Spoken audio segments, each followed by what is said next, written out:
ರಾಜ್ಯ ಕಾಂಗ್ರೆಸ್ನಲ್ಲಿ ಮುಗಿಯದ ಸಿಎಂ ಸೀಟ್ ಗಲಾಟೆ. ಕಾಂಗ್ರೆಸ್ ಪಕ್ಷದ ಬಹುತೇಕ ಶಾಸಕರು ಸಿಎಂ ಸಿದ್ದು ಕಡೆಗೆ ನಿಂತುಕೊಂಡಿದ್ದಾರೆ. ಆದರೆ ಸುರ್ಜೇವಾಲಾ ಮಾತ್ರ ಡಿಸಿಎಂ ಡಿಕೆಶಿ ಕಡೆಗೆ ಎರಡನೇ ಬಾರಿ ಬೆಂಗಳೂರಿಗೆ ಬಂದ ರಾಜ್ಯ ಉಸ್ತುವಾರಿ. ಕಾಂಗ್ರೆಸ್ ಪಕ್ಷದ ಬಹುತೇಕ ಎಂಎಲ್ಎಗಳು ಸಿದ್ದರಾಮಯ್ಯರ ಪರ ಬ್ಯಾಟ್ ಬೀಸ್ತಾ ಇದ್ದಾರೆ, ಬೆಂಬಲವನ್ನು ವ್ಯಕ್ತಪಡಿಸ್ತಾ ಇದ್ದಾರೆ. ಆದರೆ ಹೈಕಮಾಂಡ್ನ ನಾಯಕ ಸುರ್ಜೇವಾಲಾ ಮಾತ್ರ ಡಿಸಿಎಂ ಡಿಕೆಶಿ ಕಡೆಗೆ ವಾಲಿಕೊಂಡಿದ್ದಾರೆ. ಎರಡನೇ ಬಾರಿ ಬೆಂಗಳೂರಿಗೆ ಬಂದ ರಾಜ್ಯ ಉಸ್ತುವಾರಿ ಇಂದಿನಿಂದ 3 ದಿನ 63 ಶಾಸಕರ ಜೊತೆ ಮೀಟಿಂಗ್ ಮಾಡಲಿದ್ದಾರೆ. ಕನ್ವೆನ್ಸೋ ಅಥವಾ ಬೇರಿನ್ನೇನೋ ಕೆಪಿಸಿಸಿ ಕಚೇರಿಯಲ್ಲಿ 1-to-1 ಮೀಟಿಂಗ್ ಶುರುವಾಗುತ್ತೆ. ಒಬ್ಬರ ಜೊತೆಯಲ್ಲಿ ಮಾತ್ರ ಶಾಸಕರ ದೂರು ದುಮ್ಮಾನ ಆಲಿಸುತ್ತಿರುವಂತಹ ಸುರ್ಜೇವಾಲಾ ಯಾರ ಒಲವು ಯಾರತ್ತ? ರಾಜ್ಯ ಕಾಂಗ್ರೆಸ್ನಲ್ಲಿ ಮುಗಿಯದ ಸಿಎಂ ಸೀಟ್ ದಂಗಲ್.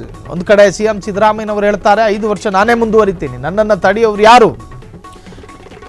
ತಡೆಯೋರು ಯಾರು ಅಂತ ಸಿದ್ದರಾಮಯ್ಯರವರೇ ಹೇಳ್ತಾರೆ. ಆದರೆ ಸುರ್ಜೇವಾಲಾ ಮಾತ್ರ ಡಿಸಿಎಂ ಡಿಕೆಶಿ ಕಡೆಗೆ ವಾಲ್ತಿದ್ದಾರೆ. ಹಾಗಾದ್ರೆ ಬಿಜೆಪಿಯವರು ಹೈಕಮಾಂಡ್ ನಾಯಕರ ಎಂದು ಕೇಳಿದ ಸಿಎಂ ಸಿದ್ದರಾಮಯ್ಯನವರು ಈ ವಿಚಾರದಲ್ಲಿ ಏನು ಹೇಳ್ತಾರೆ? ಸುರ್ಜೇವಾಲಾರವರು ಡಿಕೆಶಿ ಪರ ಒಲವು ಇಟ್ಟುಕೊಂಡಾಗ ಅದರ ಬಗ್ಗೆ ಪರ ವಿರೋಧ ರಿಯಾಕ್ಟ್ ಮಾಡೋದಕ್ಕೆ ಸಾಧ್ಯ ಇಲ್ಲದ ಸ್ಥಿತಿಯಲ್ಲಿ ಸಿದ್ದರಾಮಯ್ಯನವರು ಇದ್ದಾರೆ.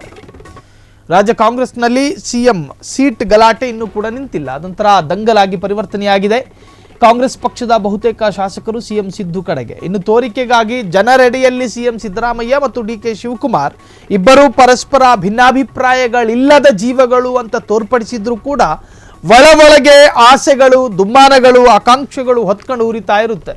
ಸೊ ರಾಜಕಾರಣಿಗಳ ಒಂದು ಸ್ವಾಭಾವಿಕವಾದಂಥ ಗುಣಲಕ್ಷಣ, ಒಂದು ಹುದ್ದೆಗಾಗಿ, ಒಂದು ಸ್ಥಾನಕ್ಕಾಗಿ, ಒಂದು ಪ್ರತಿಷ್ಠೆಗಾಗಿ ಅದು ಏನು ಬೇಕಾದರೂ ಮಾಡಬಹುದು ಎನ್ನುವಂಥ ಹಂತಕ್ಕೆ ಹೋಗಿರುತ್ತೆ. ಸೊ ಈ ಹಿಂದೆ ಸಾಕಷ್ಟು ನಾವು ರಾಜಕೀಯ ಪ್ರಹಸನಗಳನ್ನು ಗಮನಿಸಿದಾಗ ಸ್ಥಾನಕ್ಕಾಗಿ ಯಾವ ಮಟ್ಟಕ್ಕೆ ಬೇಕಾದರೂ ಹೋಗ್ತಾರೆ. ಆದರೆ ಸಿಎಂ ಸಿದ್ದರಾಮಯ್ಯ ಮತ್ತು ಡಿಕೆಶಿ ಇವರ ವಿಚಾರದಲ್ಲಿ ಒಂದು ಬೇರೆ ತರಹದ ಬದಲಾವಣೆಗಳು ಕಾಣಿಸದೇ ಇದ್ರೂ ಕೂಡ ಲಾಬಿಗಳಂತೂ ನಡೀತಾ ಇದೆ. ಸಿಎಂ ಸ್ಥಾನದ ಜಟಾಪಟಿ ಇನ್ನೂ ನಿಂತಿಲ್ಲ ಅನ್ನೋದಕ್ಕೆ ನಿದರ್ಶನಗಳು ವ್ಯಕ್ತವಾಗ್ತಾ ಇದೆ. ರಾಜ್ಯ ಉಸ್ತುವಾರಿ ಬ್ಯಾಕ್ ಟು ಬ್ಯಾಕ್ ರಾಜ್ಯಕ್ಕೆ ಬರುವಂತಹದ್ದು, ಇನ್ನು 1-to-1 ಇಂಟರ್ವ್ಯೂವನ್ನು ಮಾಡುವಂಥದ್ದು. ಇಂಟರ್ವ್ಯೂ ಅಂತ ಹೇಳಿದ್ರೆ ಅದೇ ಶಾಸಕರನ್ನು ಕೂತ್ಕೊಂಡು ಮಾತನಾಡುವಂತಹದ್ದು, ಮೀಟಿಂಗ್, ಒಂದು ಅಭಿಪ್ರಾಯಗಳನ್ನು ಹಂಚಿಕೊಳ್ಳುವಂತಹದ್ದು ಪರಸ್ಪರ. ಆ ಪರಸ್ಪರ ಅಭಿಪ್ರಾಯಗಳಲ್ಲಿ ಸಿದ್ದರಾಮಯ್ಯರ ಪರ ಒಲವೆಷ್ಟಿದೆ, ಡಿಕೆಶಿ ಪರ ಒಲವೆಷ್ಟಿದೆ ಎನ್ನುವಂಥ ಲೆಕ್ಕಾಚಾರ ಸುರ್ಜೇವಾಲಾರಿಗೆ ಒಂದು ಅಂಕಿಅಂಶನೇ ಸಿಕ್ಕಿದಂಗಾಗುತ್ತೆ.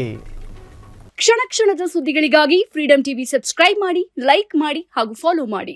ಹೊಸ ಸುದ್ದಿಗಳ ನೋಟಿಫಿಕೇಶನ್ಗಾಗಿ ಬೆಲ್ ಐಕಾನ್ ಮೇಲೆ ಕ್ಲಿಕ್ ಮಾಡಿ.